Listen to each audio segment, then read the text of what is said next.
Good evening, we're calling this meeting to order. It is November 15, 2016, and could we please stand for the pledge?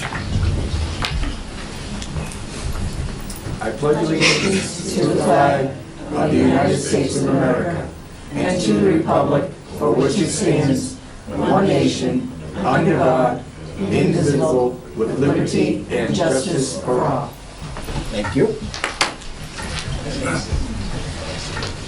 And now I'll turn it over to, is anybody recording other than the cable? Being none, I'll send it over to Mary Ellen. Thank you, Mr. Chair. So I don't know that there's any citizens for comments this evening, so we'll go to regular session minutes of November 9th. Is there a motion to accept? I'll make the motion to accept the minutes from November 9th. Second.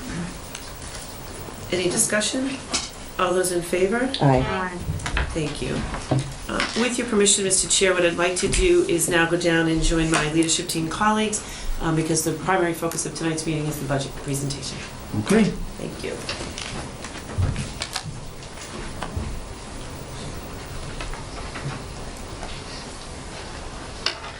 Good evening, everyone, and thank you for the opportunity on behalf of the Auburn leadership team to present to you the draft FY18 budget for the Auburn Public Schools.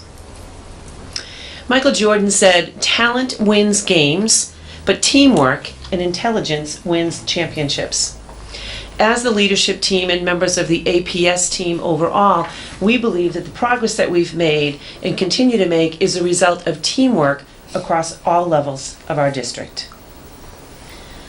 As this depicts, teamwork is the primary word that you see in this collage, yet other words that are critically important to it as well, including mission, vision, our focus on our goals, as well as our strategic plan, and obviously doing things together.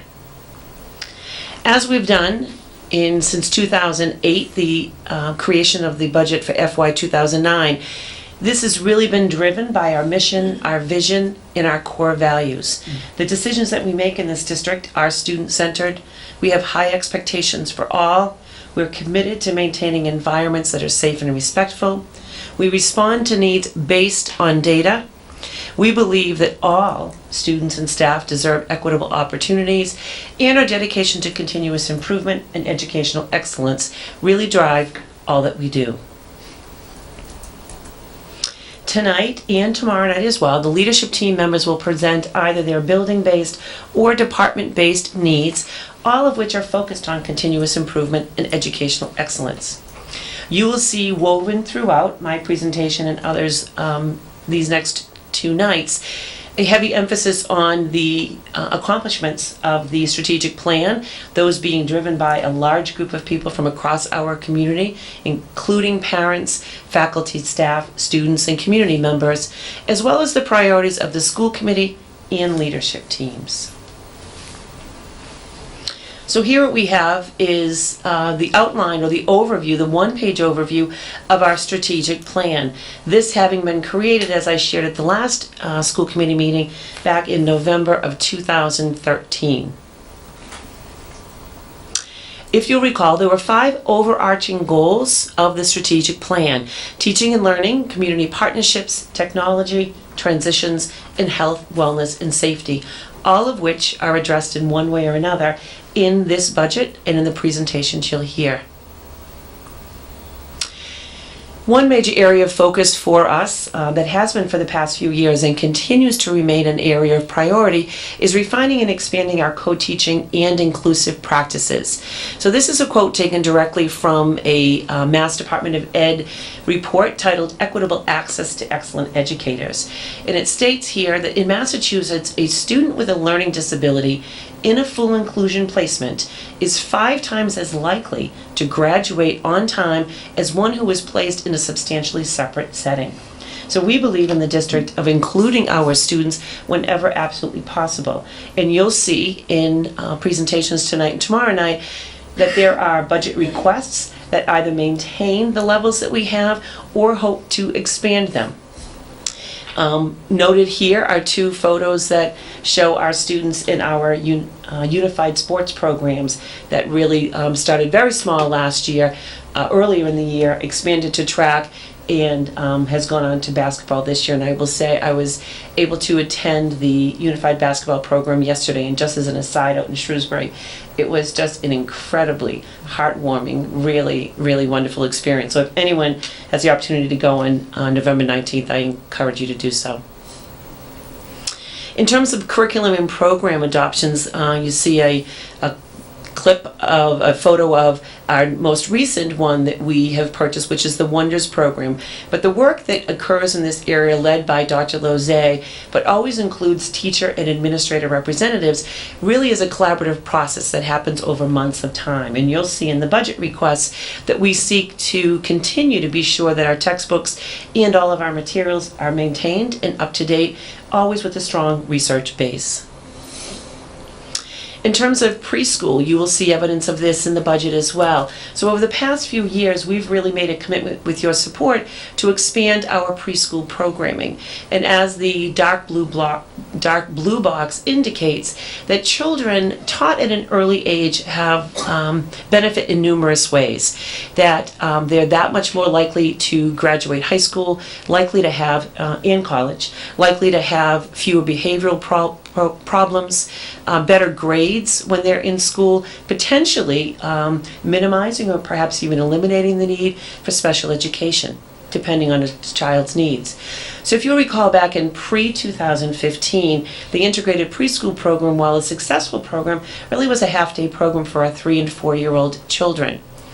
In the fall of 2015, with your support, we added a tuition-based program to welcome 4-year-olds for a full-day option, the cost of that being $4,400, and fully supported by tuition. You again supported the expansion of that so that we now have 2 full-day classrooms as of this school year. But our goal, you'll see in this budget, is to increase and add an additional preschool classroom, but to do so without offsets and without tuition from families. To support it from our operating budget, and the reason being so that we can actually be sure that finances are not an inhibitor to some of our students getting this early education that they so richly deserve.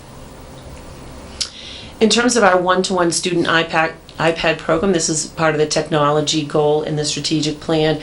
As you know, over the past few years with both FF&E, the furniture, fixtures, and equipment line from the new middle school, as well as CIP, we now have a one-to-one iPad program in grades 6 through 12, the only cost being $40 for families for an insurance fee, as well as the equivalent of a 1-to-2 at grades 3 to 5 and a 1-to-3 at grades K to 2. We look to continue to maintain this, and while the iPad program, the one-to-one, is supported through CIP funds and actually the town's budget, to actually expand upon this, because many of our new programs have a heavy emphasis on technology. In terms of professional development, online learning in the early college, as you know, Mr. Bouvier actually taught the first concurrent enrollment course or early college course that we were able to offer around information technology that took place this summer. Our goal is to expand concurrent enrollment offerings. As you'll recall, for students, for a mere $100 fee, we're able to earn 3 graduate credits, really starting them off with a great resume in terms of before they actually officially begin. Professional development is something that we are committed to and have long been, led by Dr. Lozay, in terms of we have high quality staff in the district, but in order to be able to maintain that, we've got to continually support and provide funds to do so. And then also the technology committee, which is comprised of parents and community representatives and school reps. One of the goals that's under consideration is the expectation that students would, prior to graduation, take at least one online course. We believe that that will position them best in terms of when they go on to, whether it's to the workforce or college or to the military, to really prepare them. In terms of health, wellness, and safety, we look at, as you know, we have fortunate to have a safety advisory team that includes representatives of school, police, and fire, as well as our building inspector. And they take very seriously and make recommendations to us. But in terms of wellness, not only looking at our food nutrition program for students, but also in terms of their social and emotional wellness. And as we all saw at the conference we attended just a week or so ago, down at the Cape, the social and emotional well-being of students is paramount, and you will see evidence in the budget requests to really be sure that we're doing all that we can to support our children. Outreach to the business community, the community at large, and intergenerational has long been a priority in the Auburn Public Schools. We take very seriously our commitment to give back to the community who gives so generously to us in supporting our students and their needs. This budget reflects that ongoing commitment, and while there may not be monetary costs to those, other than the community partnership travel line that you've supported for years, you'll certainly see evidence of it as you hear presentations. So we're fortunate in the Auburn Public Schools to have students that achieve at high levels academically, and that happens as a result of the programs that we offer to our students, the supplies and materials that we give them. Here are just a few photos that indicate some of the ways that we celebrate the high achievements of our students, whether it's through the National Junior Honor Society at Auburn Middle, through the National Honor Society at the high school. We've got after-school clubs and weekend clubs that take place, whether it's We the People or the Model UN, and in always trying to celebrate the success, as noted here in the Student Success Night at the middle school, of the work that our students do on a daily basis. Our students also achieve at high levels artistically. You'll see requests in this budget to expand upon the outdoor band equipment that we have, because the Rocket Marching Band is a huge asset to our school program and to, I think, our community. And as you've seen when they go and compete for really a fledgling marching band, they really continue to inspire us with their high achievements. With your support, we were able to expand our 5th grade instrument lesson to allow families to not have to pay for those, built into the schedule, and this budget reflects that as well. And of course, we can't forget our plays that take place on an annual basis, and you support those through stipends through Appendix C. And although this is not a picture from this school year, the Fire Safety Poster Contest is a nice collaboration with the fire department, and that award ceremony took place just this morning. Our students also achieve at high levels athletically. You see evidence of that in whether it's our athletic teams, whether it's in their physical education or health classes, and certainly through our new unified sports program, recognizing that we're all in this together and all students want to be recognized in one way or another. You will see that we're seeking to expand our trainer, the time that we have our trainer in district, and that will be highlighted in one of the presentations as well.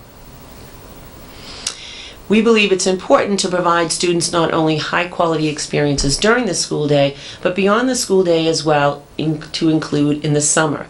So whether it's the Camp Invention program that was offered this summer for the first time, whether it's our VEX Robotics or our other robotics programs that are offered, we believe in providing opportunities for students not only during the school day of 8:30 to 3 or thereabouts, but beyond as well. And there is evidence in this budget of requests to continue and even expand upon those. So here we start to see and really put the focus on the teachers. And as I started off in the beginning, that when we work together, everyone achieves more. And these photos depict work that our teachers do on a regular basis in supporting together to be sure that our programming is consistent and of a high rigorous value, and that our students, when we do so, truly are the beneficiaries of our efforts.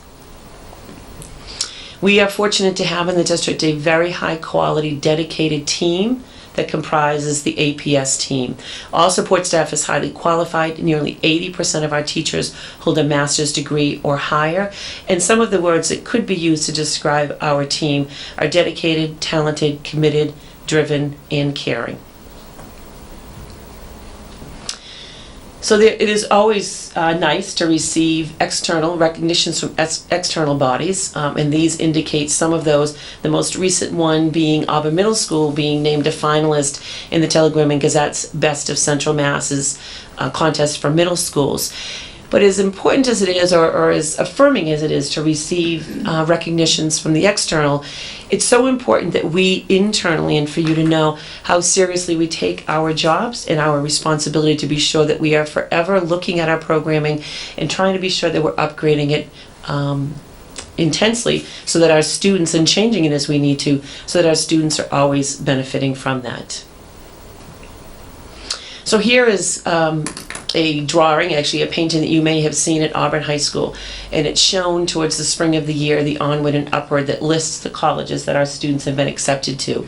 Because at the end of our education here in the Auburn Public Schools, we believe that it's critically important that we provide opportunities for them from preschool through grade 12 so that they're prepared to embrace any opportunity they choose, whether it's college, career, or the military, because our students deserve nothing less than the very best. And I believe what you'll see in hearing the presentations from leadership team members tonight and tomorrow night, that this budget not only maintains our current strong programming, but seeks to expand it in strategic areas. So before I turn it over to Dr. Lozay, I'd like to share a quote from Rosa Parks. "We are not where we want to be. We are not where we are going to be. But we are not where we were." And this photo actually, I think, really clearly depicts what we believe in the district, that no matter how much progress we make, there will always be more work to do, and we commit to certainly doing that together with you and with your support. So with that, I will turn it over to Dr. Lozay, who will introduce the next members.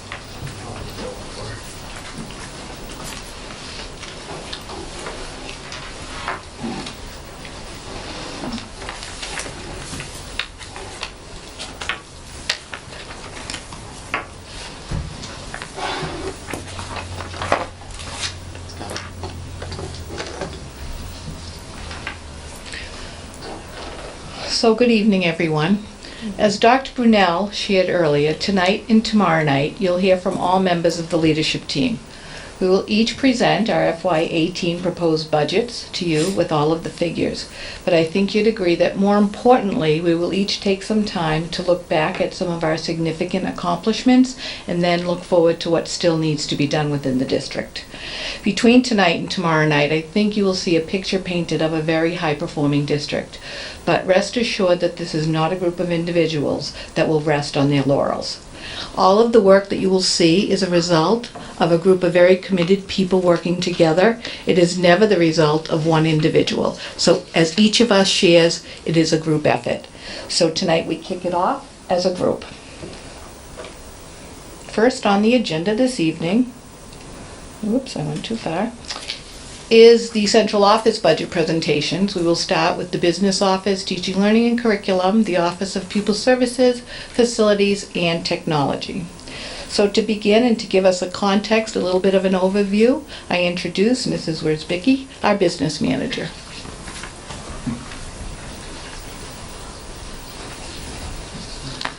Thank you, Dr. Lizzie. Good evening, and I'm here to present the business and financial portion of the FY 2018 budget. As you can see on my first slide, I have a couple pictures that I wanted to go into detail and discuss a bit further. Over the summer months, I worked closely with Unibank to establish an online payment system for the school year for our students and families to utilize. There'd been a lot of discussion about people wanting to pay online, and we often have calls, can we pay with a credit card or whatever. So I worked really hard this summer with Unibank. They were really great to work with. The town also utilizes them, so it was a nice to work with them on that. We started off the school year offering online payments for the iPad insurance, and also preschool tuitions, and it's been very well received by the Auburn community. People have been very happy, and the staff that have been utilizing the Unibank system find it really easy to use, and it's been very, very helpful. The plans are currently in place for us to work on getting our busing registration online. I've been working with Mr. Bouvier to get a kiosk set up at the central office where we'll be allowed, people that come into the office will be allowed to like fill out the busing registrations, and then they can also sign on the kiosk and enter in so that they can do online payments. And we're also we're hoping by after Christmas break to have set up that the parents who have their children enrolled in the before and after school program will also be allowed to do the online payment system. So I think it's a win-win for all of us, and we're making strides to add convenience for our families in Auburn. So we're excited about that. The next, you can see a picture of our beautiful it's called Multi-Function School Activity Bus. We're all really excited to have it. It's basically, right now, we're utilizing it with our new job coach. She was really excited to have it, and she takes the students out, the life skill students out on a regular basis. They were also very excited. I ended up getting a letter saying, and a lot of us did, thanking us for the new bus, that they were really excited about that. It's also available for smaller athletic teams and for smaller field trips. It's a 12-passenger vehicle with seat belts for each student, and it also has capacity for one wheelchair, so that's available as well. So we've been working with our vendor AA, who provides our transportation, to work on putting together a training for our drivers that wish to utilize the vehicle. And the goal is to provide safe transportation while at the same time offering an option to decrease our transportation costs, which are always an ever-increasing line in our budget. So, okay. So there have been no indications made regarding potential increases or decreases to the educational, sorry about that. Increases or decreases to the educational funding, but we'll keep you posted as information is released through DESE or through the Department of Education. We should be hearing some things in the coming months. In FY18, we will enter the third year of our contract with AA. We currently have a 3-year contract, so we'll be going back out to bid after fiscal year 18. We currently have 11 buses that run a 3-tiered approach with the high school, middle school, and then the elementary level schools. We feel like our numbers are in really good ranges, so we're planning on moving forward with 11 buses as we've done in this past year. The Auburn Education Association contract continues through FY 2018. So these salaries are known in our budget, so we're able to take and move those up. But soon we will begin contract negotiations with the instructional assistants, the secretaries, and the custodians. And that creates a little bit of a challenge for us because we haven't finalized those contracts, so they're up in the air, but we're trying to make the best projections possible as we move forward. Teacher retirements are based on the October 1st notifications that were made, and they're part of the AEA contractual obligation. And anticipated costs associated with degree changes are also on October 1st and are part of the contractual obligation as well. Our use of the collaborative purchasing through French River Education Center and the Tech Collaborative continue to provide procurement benefits. We utilize these services for oil, paper and classroom, custodial supplies, and also food service products. And we feel that we get better pricing due to the number of people that we're going out to bid with, so as opposed to just trying to go out on our own. So it really makes sense financially for us. And in collaboration with the town, the school department also stands to benefit from a net metering and solar agreement, which will provide a credit offset on a portion of our electrical charges. The program's both new at this time to both the school and the town, so we're still trying to gather data on how much savings that we can expect. We haven't had a full year in the program yet, so we don't have all the data, so we're working on collecting that and trying to analyze how much of savings, but we will have some savings in the coming fiscal year 18. Okay, and then let's see. The sources of funding offsets that you'll find in our budget are, we have 4 major groups. The circuit breaker, which is a state reimbursement for students with disabilities. This revenue projection has been built into the budget about 60% for fiscal year 2018. 60% is usually the conservative approach to take because you never know how it's going to end up, and so that gives us a good base to start with. The federal grants that the district gets are Title I, Title IIA, and the IDA grants. These revenue projections have been based on level funding for fiscal year 2018. That's still, we won't know until later on, but we've planned those for offsets in our budget as what we have for the current year. Medicaid reimbursements, providing medical, therapeutic, direct services to eligible enrolled children. These revenues have been projected using the actual previous year receipts, which we were happy to say that we were able to receive $162,000 in Medicaid monies this past year. So we've we put forward for 100. We had originally asked for 110 from the town, and the town was gracious enough to allow us to change that amount to the 160,000 for Medicaid. The school choice reimbursements, as we've been increasing in our school choice numbers for enrolled students that are non-residents of Auburn. These revenues we projected a level funding for the seats that we have available, but we have a long waiting list, and we've been very fortunate that our numbers and enrollment has been increasing in that respect.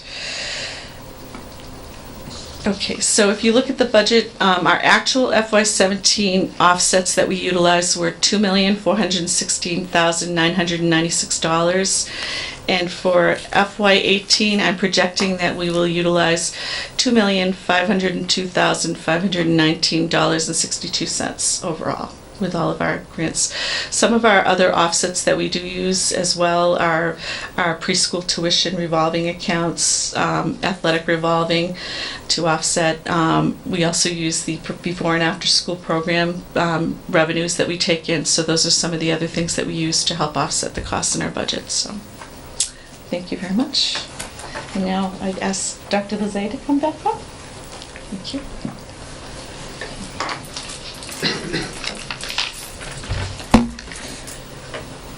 So prior to just presenting you with my proposed numbers for the FY18 budget, I'd like to share some accomplishments from FY17 and then highlight some goals going forward.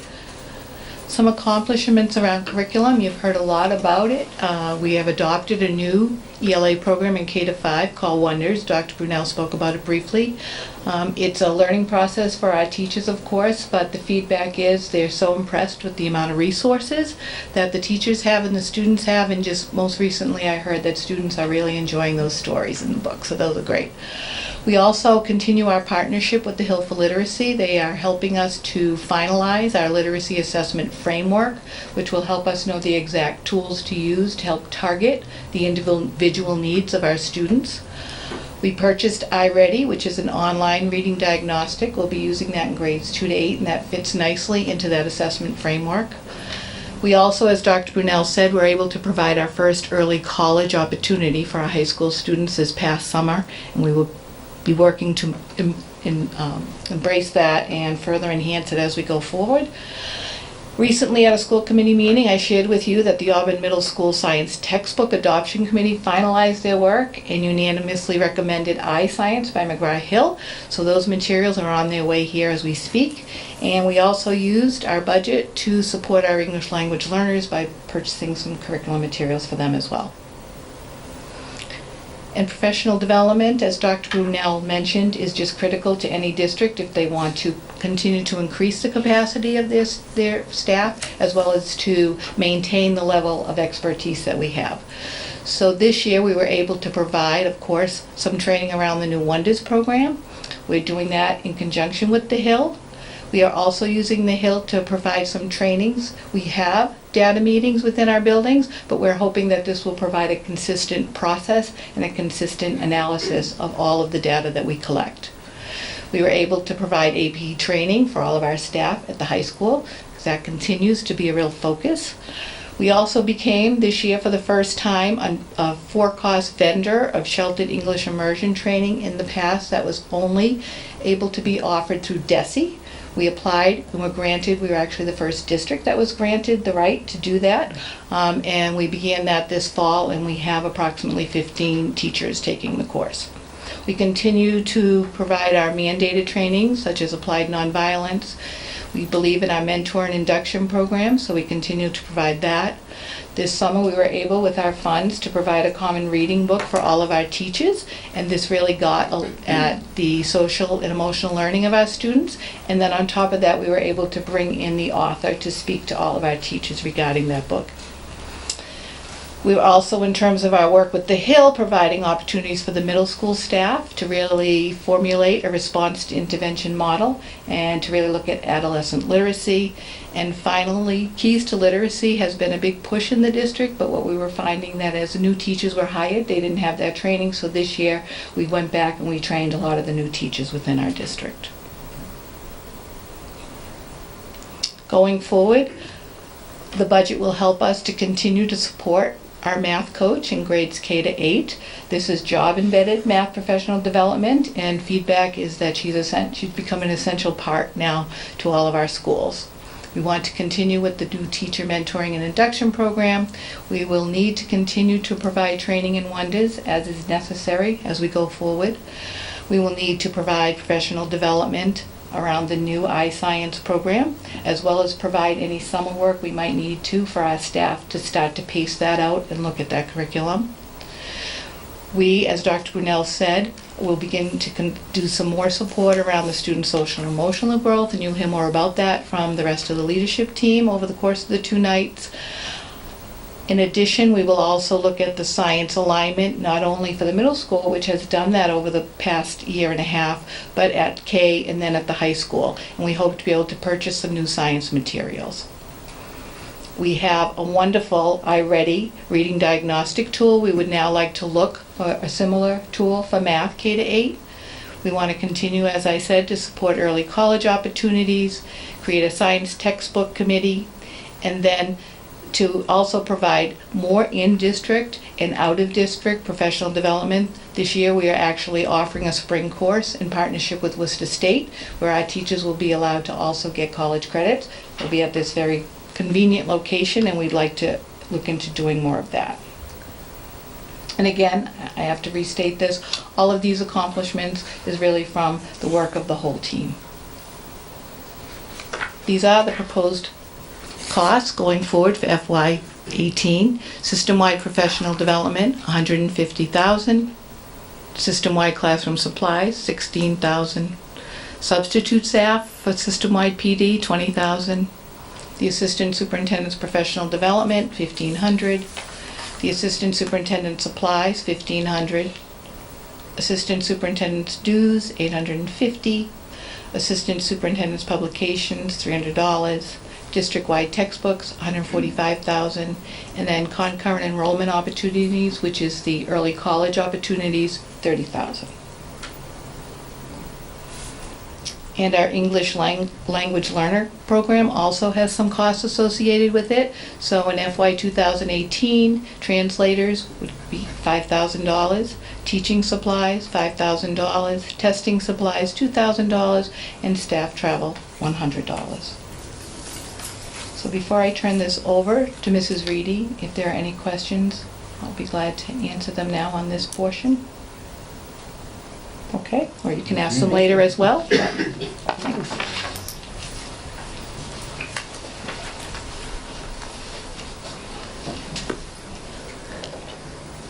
Thanks. Good evening. I'd like to take a few moments to highlight some of our accomplishments. As Dr. Lozay stated and Dr. Brunel stated, we have a very strong co-teaching model. We hope to continue to build that program. We were fortunate enough to hire a job coach at Auburn High School this year, and that job coach works with students within the high school, helps them through the whole process of writing a resume, filling out an application. They perform some mock interviews, as well as they get out to actual work experience sites. We were also able to hire a behavior assistant who works very closely with our board-certified behavior analysis. These staff provide support for the increasing number of students within the district that require specialized behavioral programming or some interventions. They also are available to consult with teachers, administrators, and staff and instructional assistants throughout the district. We also hired a teacher with the visually impaired this year to work with our students within the district. Our Rockets to Rockets program is a wonderful program which provides many opportunities for students with and without disabilities to build friendships and to participate in social events. We now have this group at the Auburn Middle School. The response to Rockets to Rockets, both at Auburn Middle School and at Auburn High School, has been overwhelming, and it truly demonstrates the many positive things about the youth here in Auburn. We also have been participating, as Dr. Brunel stated, in Project Unify, which is a unified sports program. Last spring saw the beginning of this program at Auburn High School with the Unified Track program. In its first season, there were over 30 participants, which the Special Olympics director had said to us is really outstanding for your first year. This fall, students with and without disabilities are part of a unified basketball team at the high school. And I also was able to attend yesterday. You only have to see the faces of those players on the court and the families in the stands just to see how overwhelming those opportunities are and how heartwarming it is. We also have been offering some parent trainings to some of our parents through our staff, and also bringing people in to work on assistive technology for students and different communication systems for those students whose means of communication is augmentative, using a different type of communication system. So as we look forward, we are hoping to expand the use of our in-house co-teaching coaches. We also notice that across the state, from preschool to high school, we are seeing a considerable increase in the number of students with significant social emotional needs. We look to provide additional support to these students, families, and staff through the use of professionals who have and specialize in therapeutic services. We also look forward to continuing to increase those opportunities for students at Auburn High School to work with our job coach.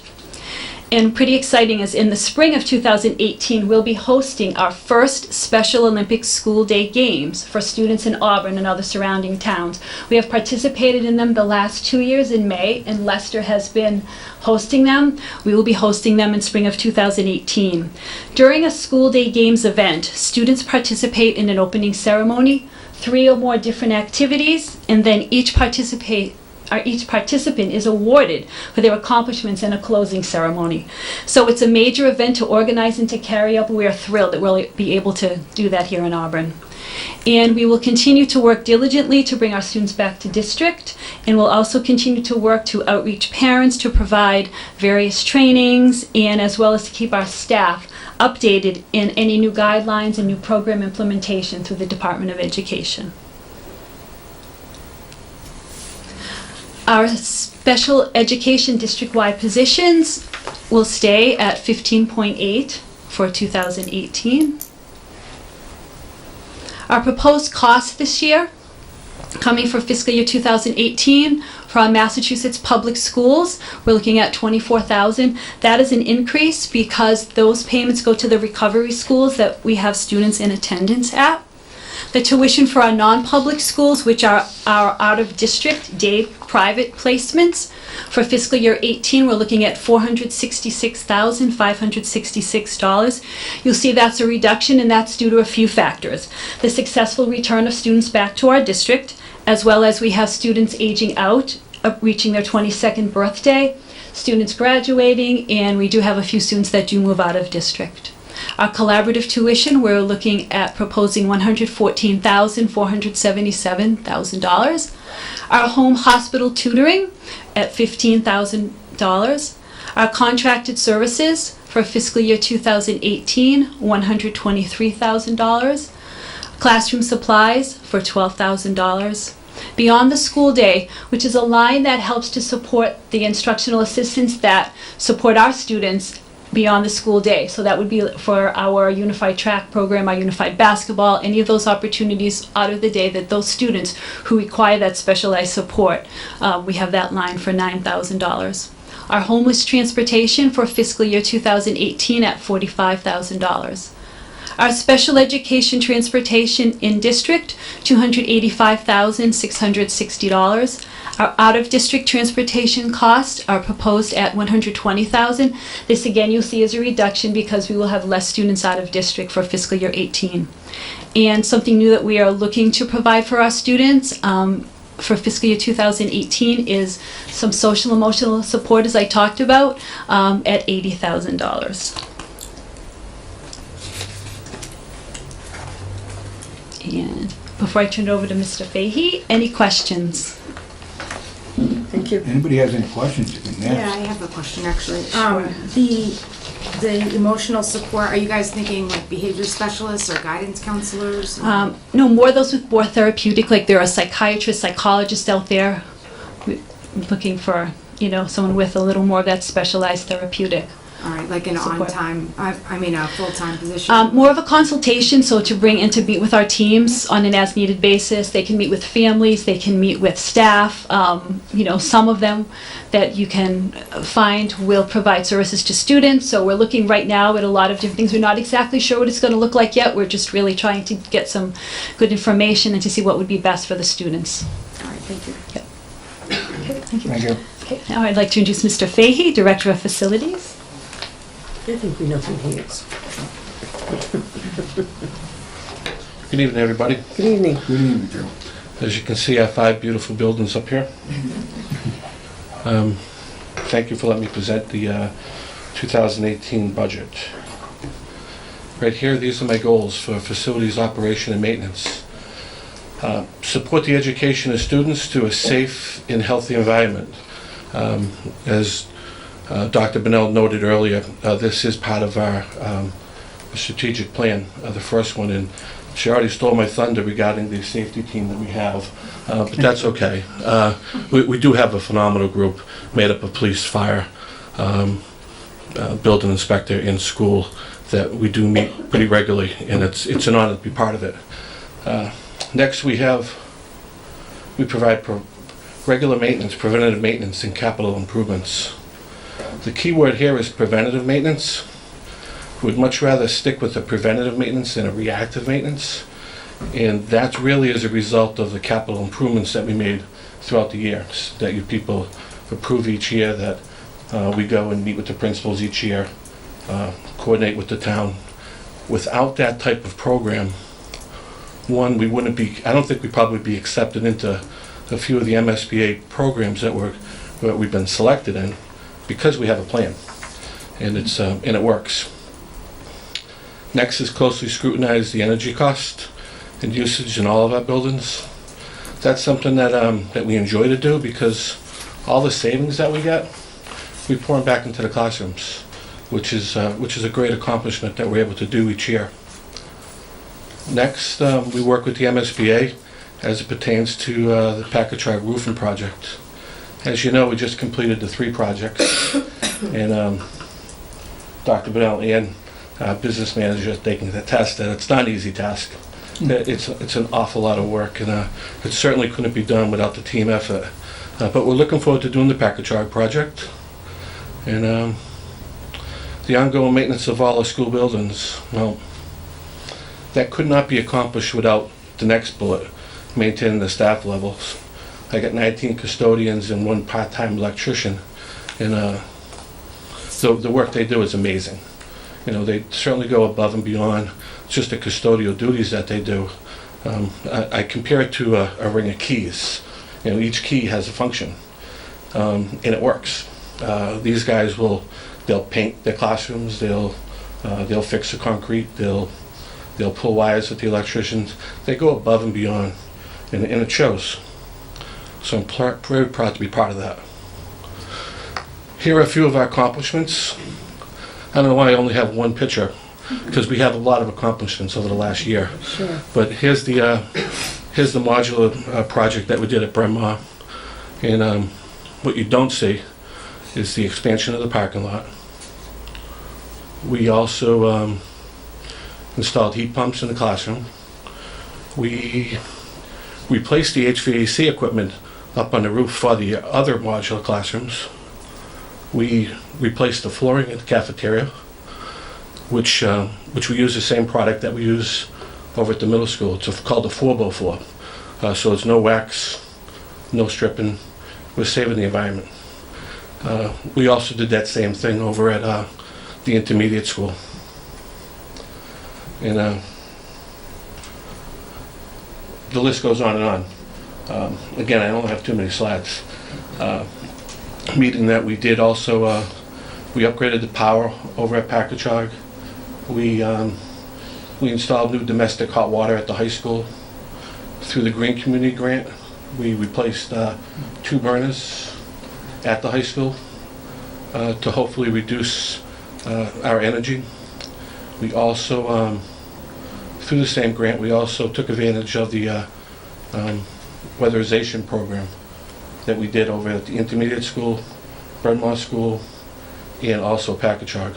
And that was all part of the Green Community Grant that we worked collaboratively with the town. So this slide right here, again, goes back to the strategic plan. We installed panic buttons in all the schools. This is an amazing one to the right. Each classroom now has a phone. We're able to call out 911. That's huge. Slide down the bottom shows the classroom door locks that will that mirror the high school and the middle school as far as lockdown procedures. So we're very fortunate to have that. So with that being said, here's the proposed costs. At a high school, we have natural gas. It's $80,000. Electrical, $200,000. Water, $9,000. Sewage, $6,000. Telephone, $12,200. Building repair and maintenance, $85,000. Field maintenance, $10,000. And custodial supplies, $12,000. At the Auburn Middle School, we have fuel of choice is actually propane, and $66,250. Electrical, $195,000. Water, $5,050. Sewage, $5,000. Telephone, $7,050. Building repair and maintenance, $70,000. Custodial supply, $9,000. We will be applying for an abatement for the sewage, because as I say every year, what goes in must come out. Swanson Road Intermediate School, the fuel of choice over there is actually oil. It's $35,000. Electrical, $68,000. Water, $6,600. Sewage, $5,100. Telephone, $3,200. Building repair and maintenance, $30,000. And custodial supplies, $10,000.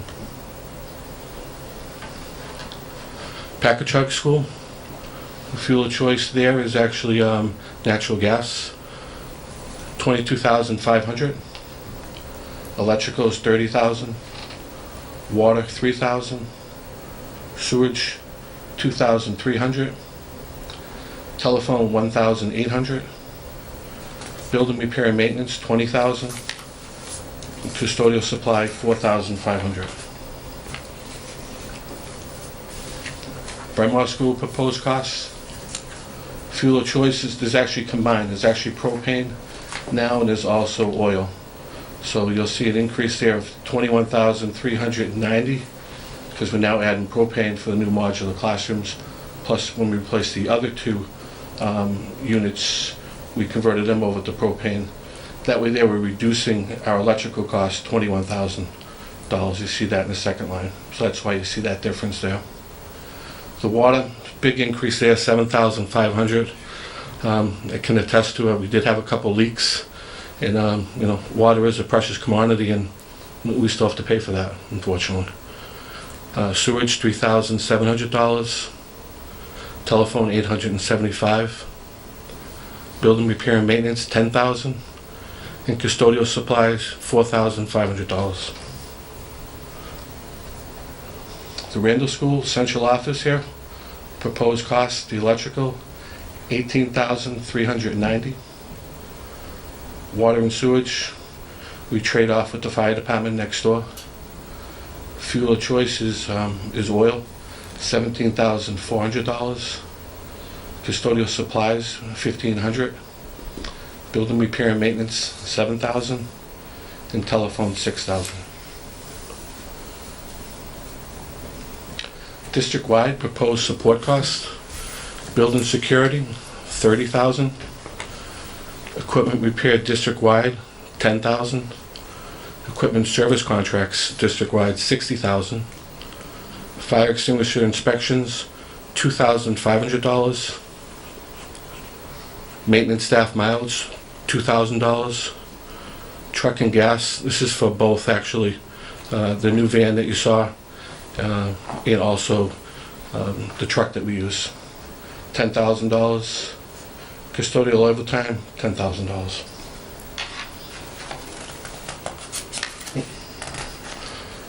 So that is my budget. If anyone has any questions. Okay. Start with Gail, I guess.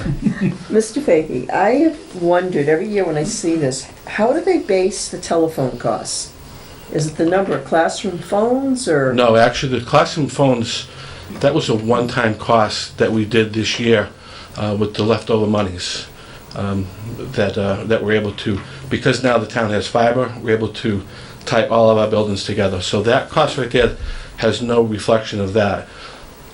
Where, I know I've probably said this before, and it's on my to-do list, is we have now with the brand new building over there, we have what they call a PRI switch, where we can group all of our phones numbers together for a reduced cost. What we're doing right now is we're waiting actually to get, for lack of a better word, all the bugs out before we start eliminating some phone lines. We don't want to start eliminating phone lines now because we don't want to lose anything. So we have to time that. So our hopes is to reduce that number drastically with this new PRI switch, because we now have another carrier. It's called Windstream. So there's a support cost that we have to pay Windstream. But if you notice, like in the central office part of the budget, it was $6,000 for telephones. Well, a lot of that number, what we do is we pay for the long distance calls. You know, that's why like Bremar might be, I think, 875. Yeah. Not that she doesn't do any long distance calls, because I'm sure they do. But what happens is they get rolled over here to central office. So that's why it kind of juggles all around. So our actual goal is to consolidate all that to get a better number. Okay, thank you. Go ahead. Through the chair, I actually just had a question about what type of contingency we tend to try to build in anyway. I was particularly interested in the water cost. It sounds like we did have some leaks. This might even go to Cecilia actually for what kind of a contingency we have just for that, because I would assume that's more of a one-off as opposed to rolling it over to be reflected in next year's budget. Well, that's why it's actually in this year's budget, because we wanted to show you the true hard number. I'm not hoping for a $6,000 water bill next year, but we wanted to reflect what we actually spent last year. So, because each year we go through that with the water bills, they just, I think by the time they come out and we get them, it's already into our next year. So it's kind of hard to kind of pinpoint that, but we do have a plan in place to catch for some leaks. You know, we're going to be recording the meters. Over the weekends, we have people at work, so you know, we're just because we get a high bill, we just don't pay it. I mean, we investigate it because there's obviously a problem. Thank you. Okay. Jess? Actually, Gail stole my question, so good. I have one more question, if I might. At the very beginning of the school year, the middle school had a janitor taken out by ambulance. Is he healthy now and back to work, or? Yes, he is. Oh, good. Yeah. I never heard the outcome on that, and I was hoping for the best for him. Yeah, thank you. He's doing well, and like I said, I wouldn't trade any of them. They're outstanding. Good. I'm very fortunate to have them. So, with that, I'll turn it over to Mr. Bouvier for technology. Thank you. Thank you, Joe.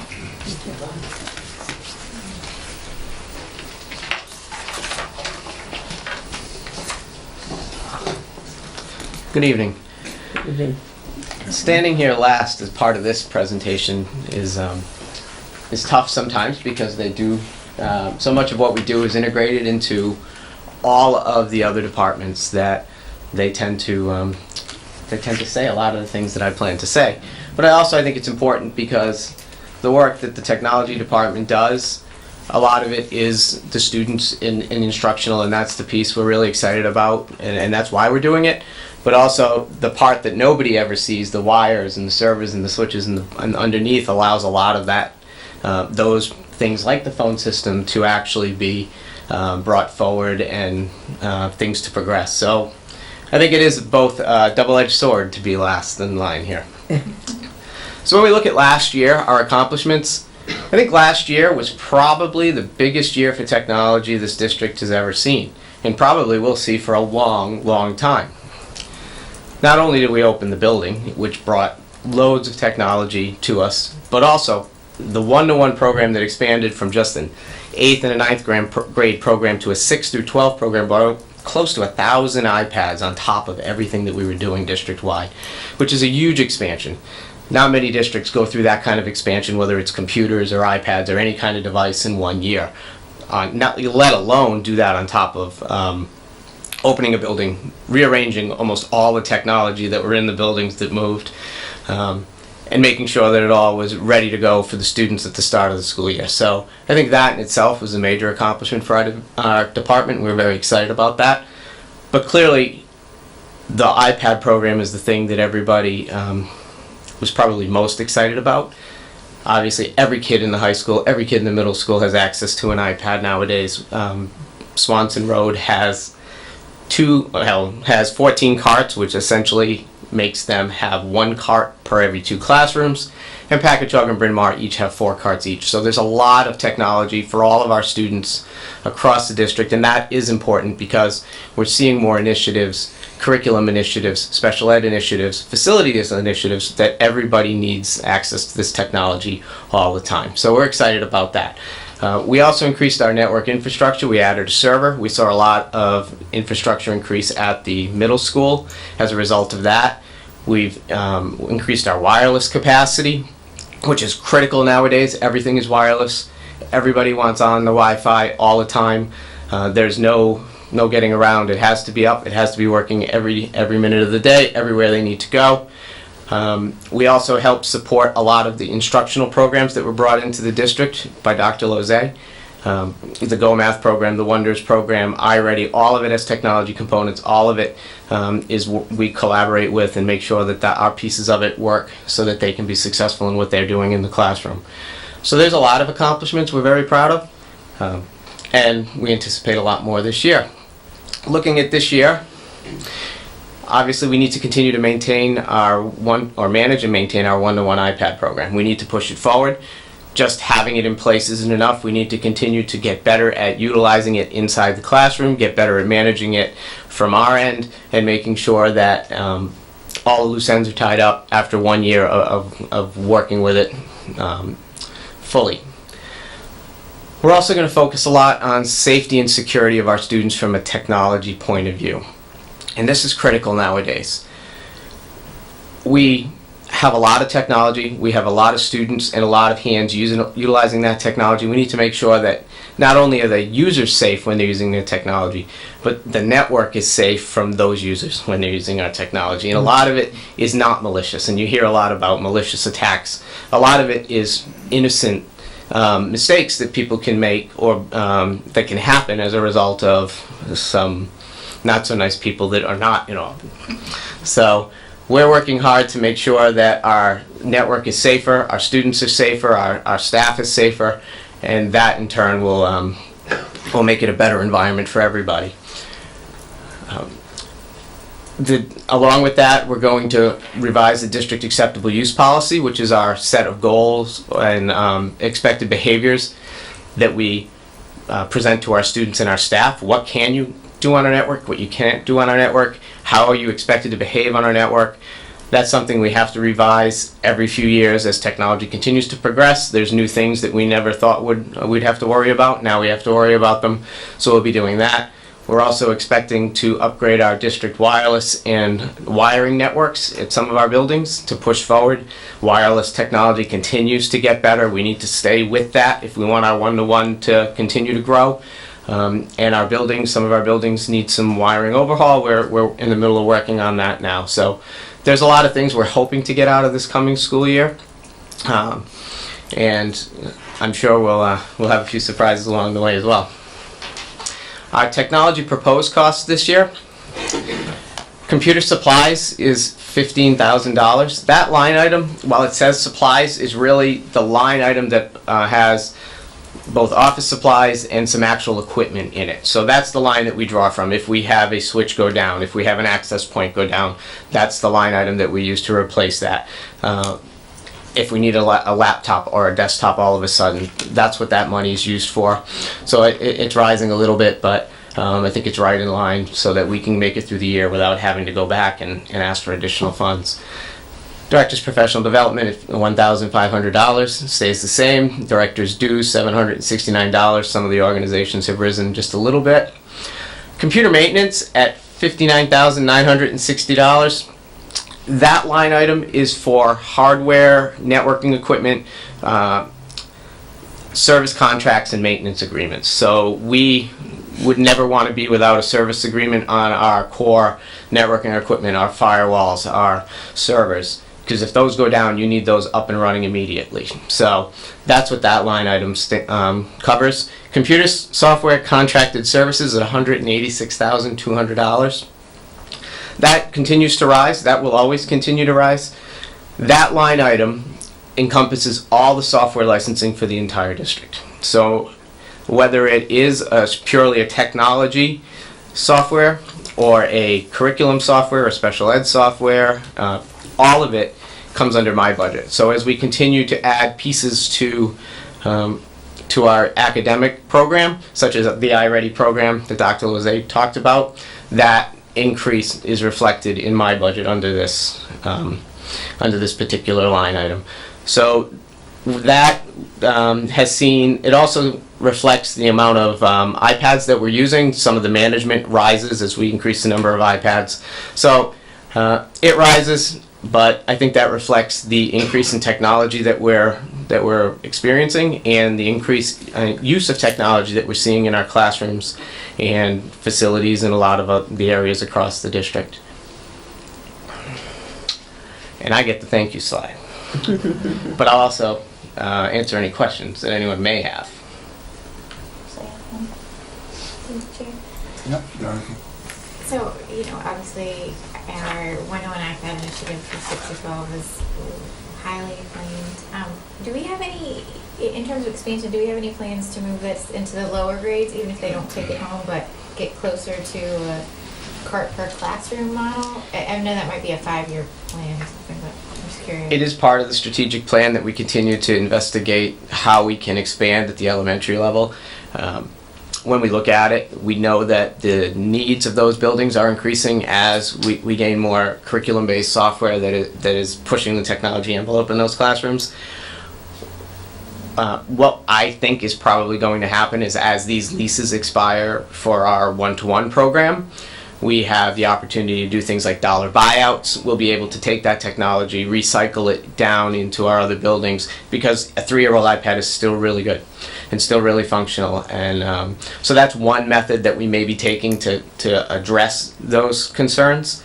I think our first lease expires at the end of this year, so we'll continue to work on that. But we added carts at Packagug and Bryn Mawr last year, and if there's a demonstrated need, the district has never been shy about moving forward to purchase what's necessary for those buildings. Okay, great. Okay, I am going to get Mr. Davis's slideshow ready.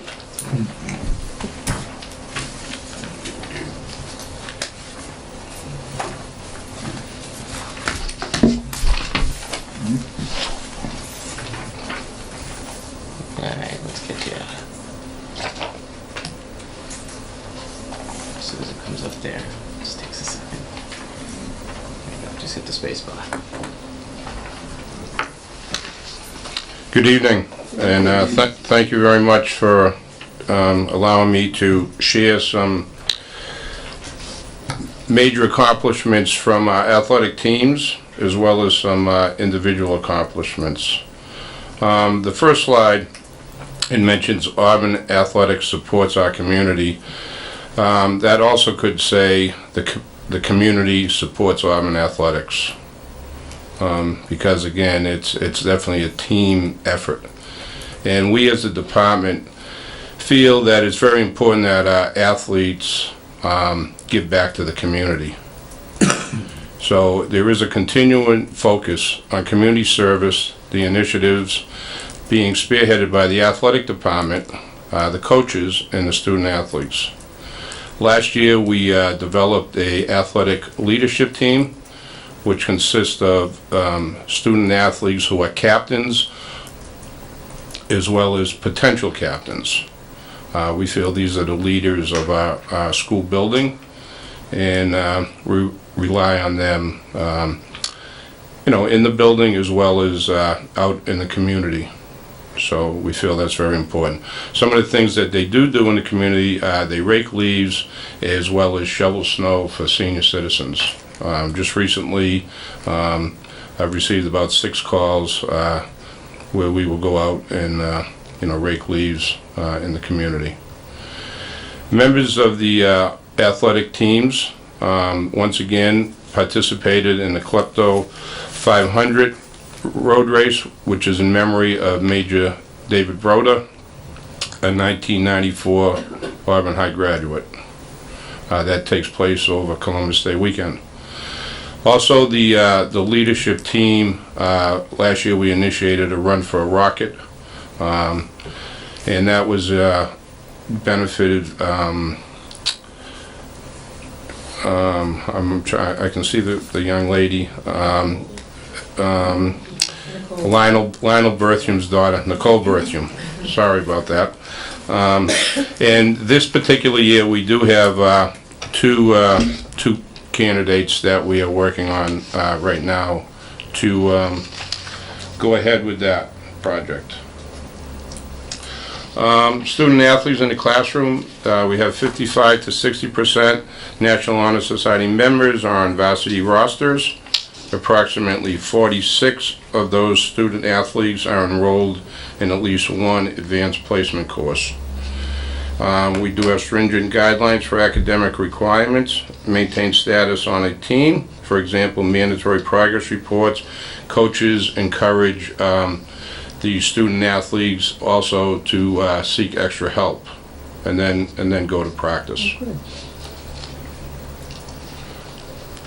there's a reason that they're called student athletes, and student being in first and not athletes and students. The other thing that we are dealing with, field accomplishments from the fall. The field hockey team 3 years in a row reached the state finals, which is really unheard of. Some schools never even get a team to the state finals. They reached it 3 years in a row.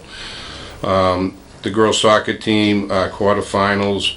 The cheerleading won the Southern Worcester County League and also competed in the regional tournaments.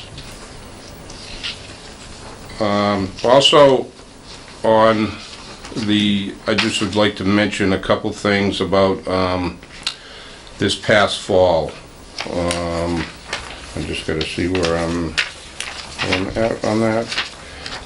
Gianna Baroni, she scored 100 goals in her career in girls soccer, which again is incredible.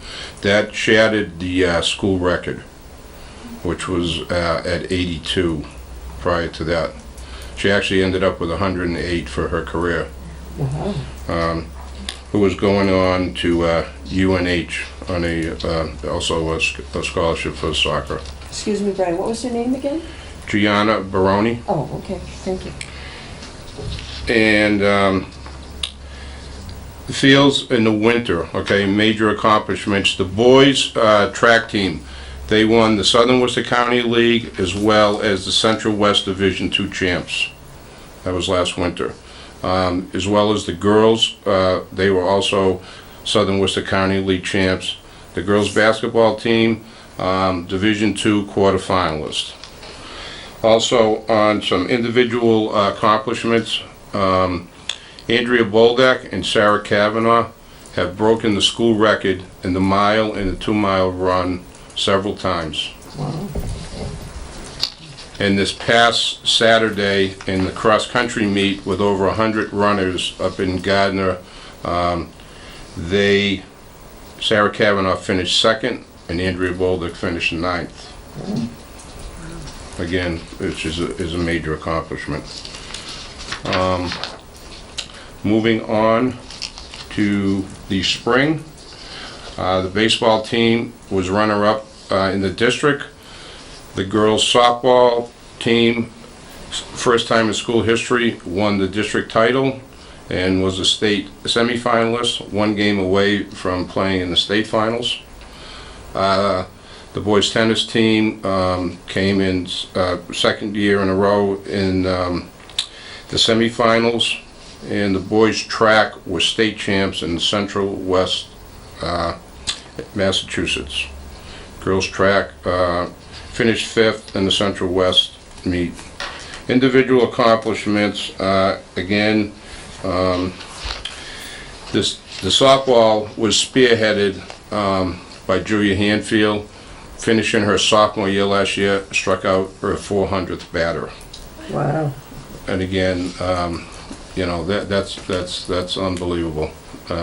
Some people don't strike out 100 in 4 years. So to reach 400 after 2 is, you know, it's really incredible. Athletic department initiatives. This year, we opened up our football season with the first annual Top Cop game. Played the town of Leicester. Unfortunately, that was in memory of Officer Ronald Torrentino. That game raised a little more than $25,000. It was quite an evening for a special individual. As Dr. Brunel and Mrs. Reedy have talked about the inaugural season of the Unified Basketball, which is, this season will conclude this Saturday where we're hosting a jamboree. There'll be 6 teams from Central Mass playing starting at 1 o'clock in our gym. If you have an opportunity, it's really an enjoyable something to see, and I really would like to see a lot of people there. First time this year, we had an opportunity to use the boys and the girls from the middle school to participate, so we would keep our junior varsity soccer programs alive. And I thought that went very well with the help of Mr. Gagnon, Mr. Carlson, and coordinating that, getting the students from, you know, the middle school over to the high school, and everything went pretty well on that. Just some proposed budget over rationales for increases. Like everything else, everything goes up, nothing goes down. Game officials have increased, the busing cost has increased, although as Cecilia had mentioned, you know, the purchase of the bus, which we hope to start utilizing more, that we've all been trained now, a lot of us, on that, so we get the opportunity to drive it. Will definitely help as far as the smaller teams, the tennis, the cheerleading, and things like that. Those teams can utilize that, and that will definitely help, you know, in the busing costs. Uniforms, team equipment, obviously, you know, need to be replaced. We have additional teams, unified sport teams. You know, we put boys and girls lacrosse last year. We had a club softball team at the middle school.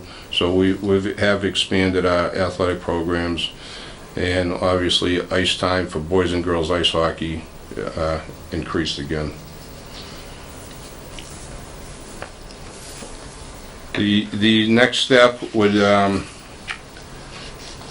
just go over the 17 budget as well as the proposed budget figures for FY18. And without going each one individually, if you have any questions about those, I would be happy to answer those. Anybody have any questions? I can't see it. I got it, but it wasn't easy. I did that on purpose. No, I'm kidding. Yeah, that's what I figured. That's all right, we found the big ones. I'm gonna bring out the magnifying glasses.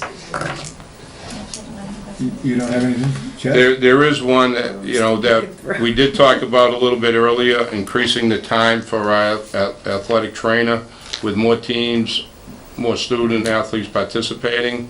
Unfortunately, there's a greater risk of injuries. So we are asking for, an additional, some money there just because of additional time for the trainer.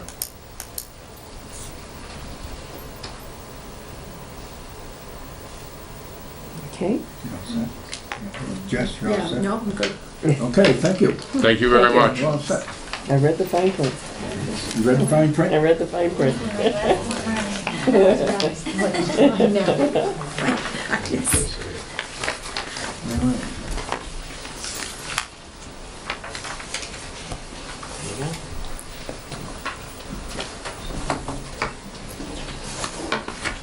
Thank you. My name is Colin Myers. I'm the Director of Fine Arts, new this year. I'd like to first off thank Cecilia and Jose and Dr. Brunel and everyone who helped me through this process for the first time.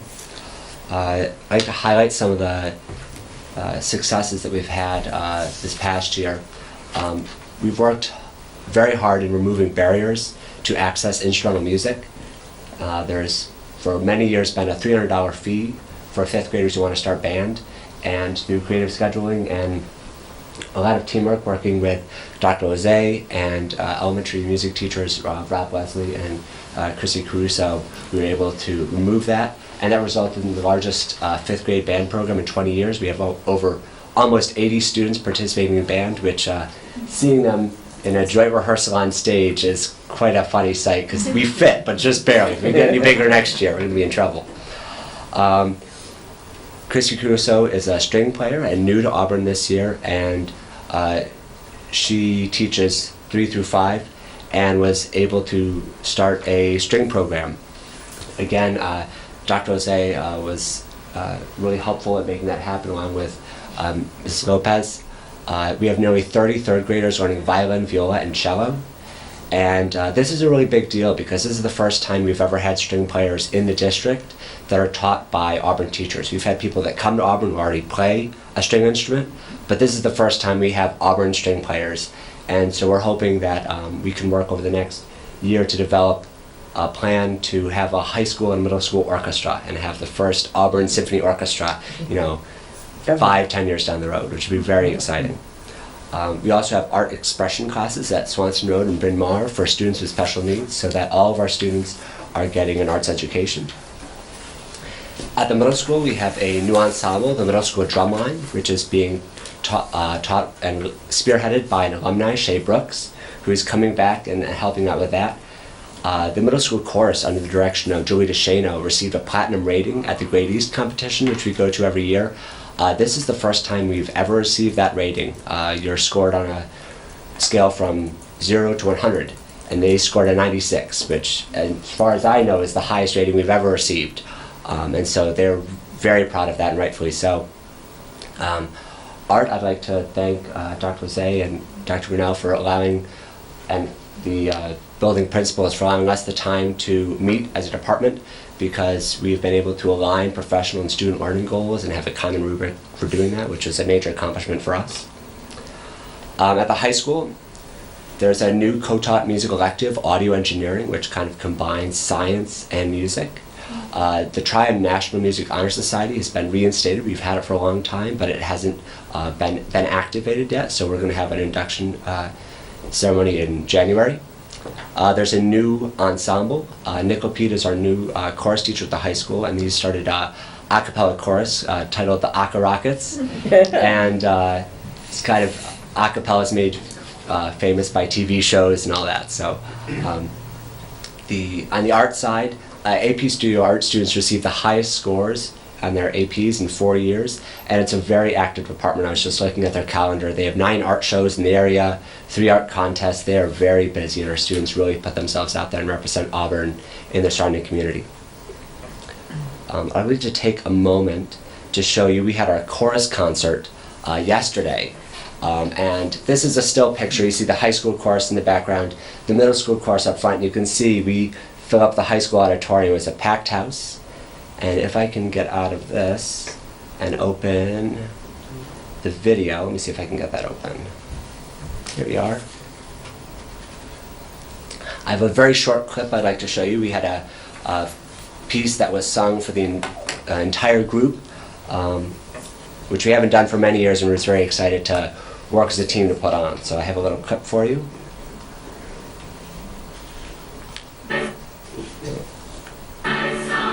Get the sound.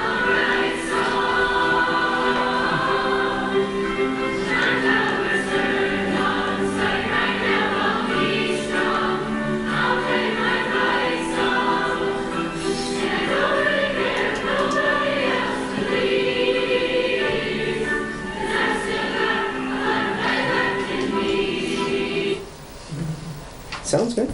Yeah, you heard in there multiple parts, which is something we work very hard for: soprano, alto, tenor, and bass. And so we're really proud of the work that they've put in for that.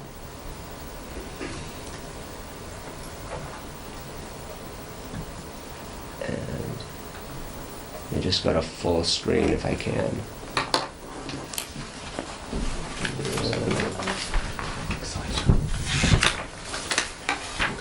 Thank you.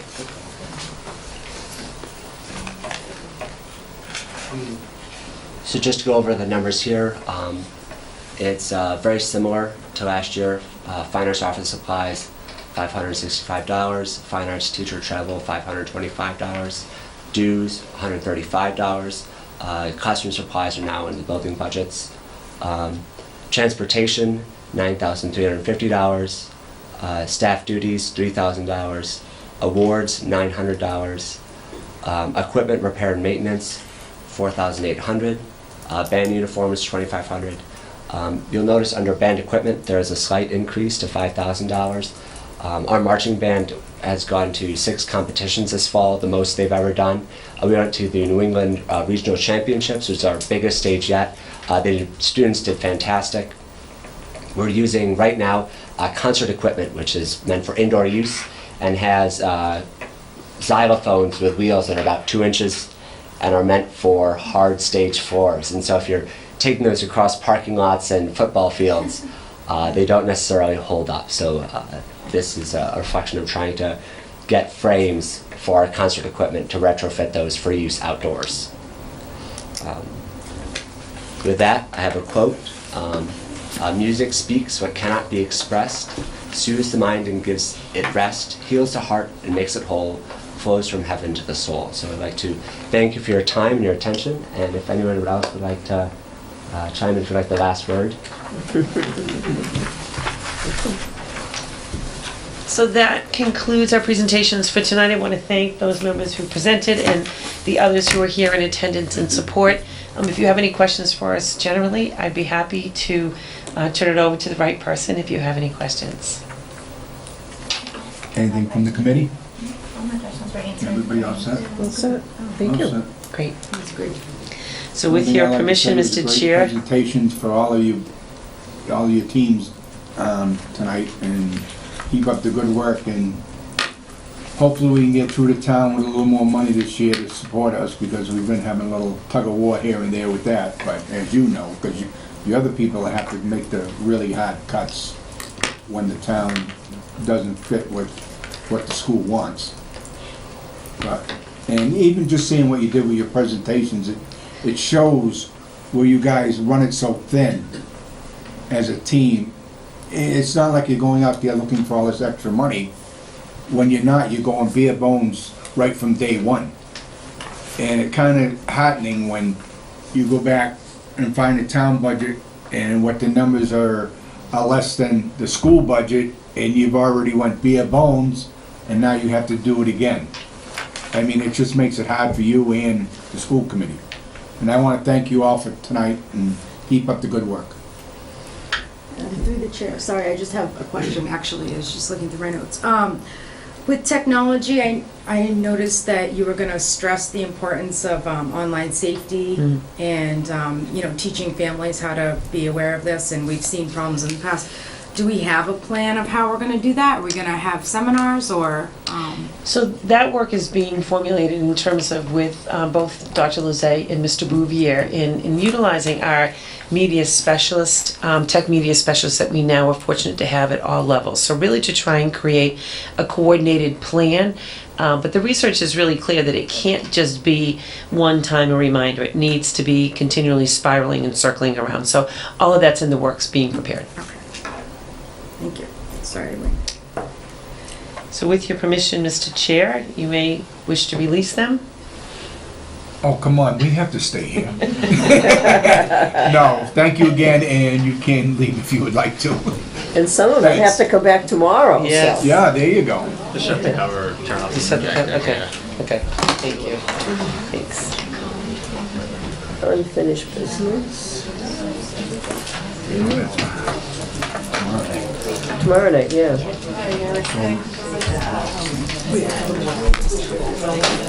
So what's the weekend? You did. I remember.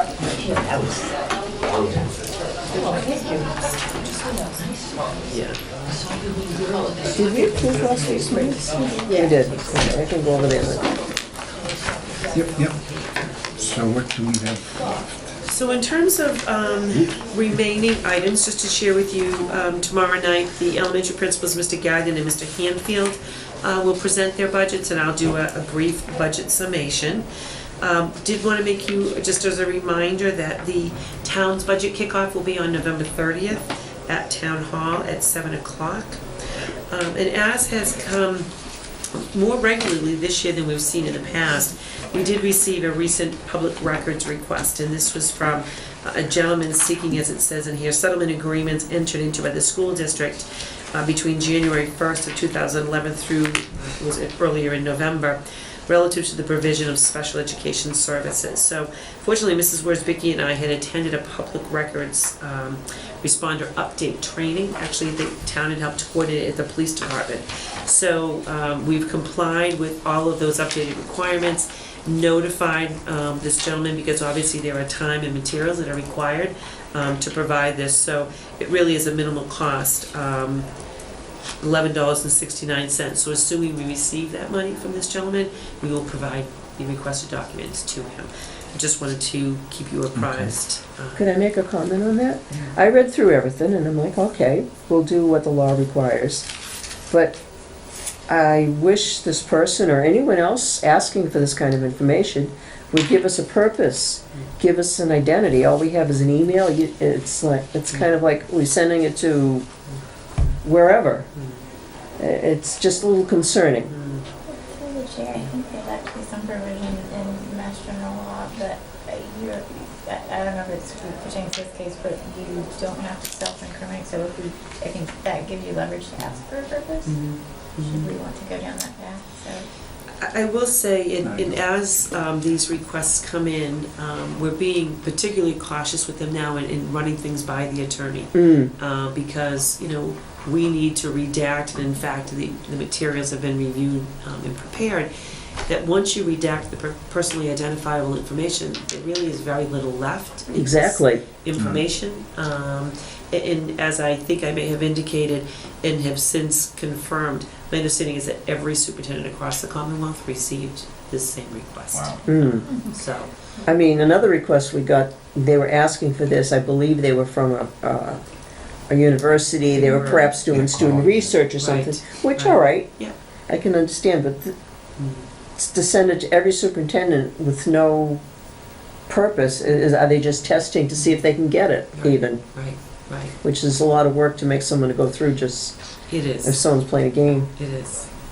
but we gotta do what we gotta do. Right, till the laws change, we can't do anything about it. No. Yeah. So through the chairs, did they agree to pay the? We've not yet heard back Oh, from okay, them. so Yeah, that's still Yeah, pending. so we're holding. So Yeah. until the check is received and cleared, we won't be sending anything. Right. And you need a mailing address to send it to. Right. You're not gonna send it over the internet, so. Yes, no. No. Okay. And then finally, just the updates regarding the chorus, the upcoming events. The chorus concert was, as Mr. Myers said last night, the band concert will be on Thursday. There's got some different festivities coming up regarding Thanksgiving and such, and Trimester 1 ends in just a couple of short weeks, which is hard to believe, so December 2nd. Other than that, that concludes my report. That's it. Any of the committee members have anything they want to say? Or bring up? I do. While We'll Just start with quick. Gail. Go ahead. while they were presenting about all the new textbooks and everything, I'm like, I'd like to see them, not to give my opinion, just to see what our students are using. Sure. I'm thinking Yeah, even yeah. maybe if we do that, like that Christmas tour we did, To walk through. the walkthroughs, or at some point in time, if we could just see a sample of these different books that students are using now. I mean, you probably see some of this because you have children bringing them home, but Wayne, I don't Right. quite No, have that's that. good. It's a good point, even for them. I'm just curious as to what some of these book series would look like, or, Sure. And that would be a good time to do it when we do that walkthrough. Yeah. yeah, if they could just have them available somewhere along the time, or, Yeah. I'm just curious, I just, Through the chair, I think that's a great idea, and I think the opportunity for the walkthrough, and those who can't make that, we can make them available otherwise, because they really are Do you want a motion? really rich. Do you want a motion for that, or just leave it? I think everybody. I'm perfectly fine leaving it that way, and again, if people can't make it, we can certainly make them available. They really are, Right. they're beautiful, they're very engaging materials, so I think it would be great. and when I to see. hear someone talk about, oh, we're using I Wonders now, I'm like, gee, I wonder what it's like, I mean, Sure. Yeah. or any of them, I'd like to, No, I'd like it's to, a good, yeah. very good idea. I don't think anybody on the committee Okay, is against it. I'm just curious. Yeah, sounds good. Are you all done, Gail? I'm all done. Dorothy, you like to say something? Yes, through the chair. I actually just had one follow-up question for tonight that we'll probably carry over tomorrow, but it's more out of curiosity, just for the budget.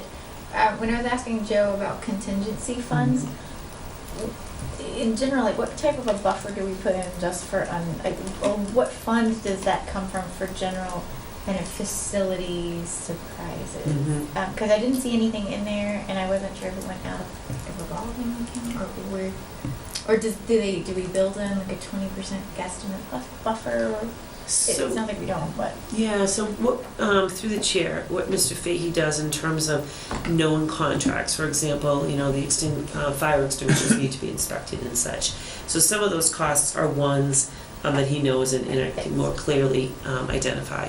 Some of the ones, though, in terms of when you see building maintenance, that really is a best estimate on Mr. Fahey's part, based on the current condition he knows of the buildings. And because his long-term status in the district, he is so well versed in the condition of the boilers and the hot water heaters and things, and can kind of has a very good sense of when things may go. So he does build in funds for those emergencies that occur. What I will say, though, that if there is something that, because as we know in our own homes, sometimes things happen that you weren't predicting at all. If that's the case, it always comes down to shifting priorities. So if it's something that's an emergency, it's got to get fixed. And then we can look to see, are there some revolving funds? So, for example, our building rental accounts, that, for things that we could possibly use that to supplement what's done. But for those emergencies, he really does a good job of really kind of planning for. Good. So there's some funds set aside for that purpose. Oh, thank you, that's all I wanted to know, Yeah. even just knowing that we would pull from building rental accounts. Right. That was more just, Yep. where did that come from? Yeah. Yeah. That's all, thank Okay. you. You all set, Jess? Through the chair, I just have one question. I think Eric had mentioned that Bryn Mawr and Packagug have 4 iPad cards. They do. Is that total for each school? And is that enough to sustain all of the technology that we have over there? So currently, Bryn Mawr Pack each have 4 cards, which equates to basically an iPad for 3 students. I think during the typical learning process, would they like more? I think it's fair to say that they would, and we're working on a plan to try and make that happen. But where they find the most challenge is when they do assessments. So through Wonders or the Go Math program, because we're really trying to, where our kids are going to be taking Park online, we want them to have those experiences and not have their technology proficiency get in the way of answering questions.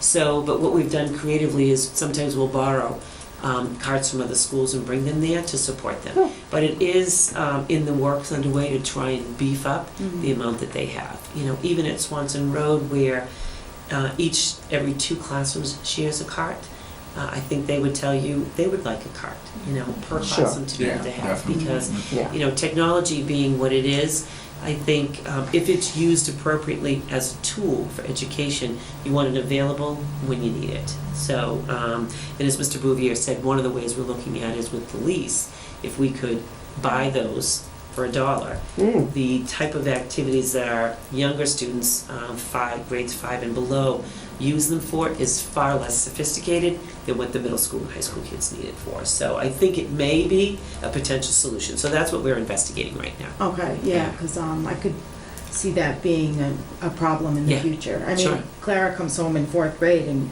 I'm seeing some of the stuff that she's learning. It's very reminiscent of what we saw in the middle school, Right. using the iPads to do everything, you know, sending assignments and math homework all through the iPad. So I think, yeah, coding, they're coding. Yeah, exactly. Like she had to teach me how to Yeah. code. But Yeah. yeah, so I think we should pay attention to that, especially when we're going through the budget this year. So. Yeah, no, I agree. I agree. So is that it? That is it for I this need a evening. motion to adjourn. I'll make that motion. A second? Second. All in favor? All right. Thank you.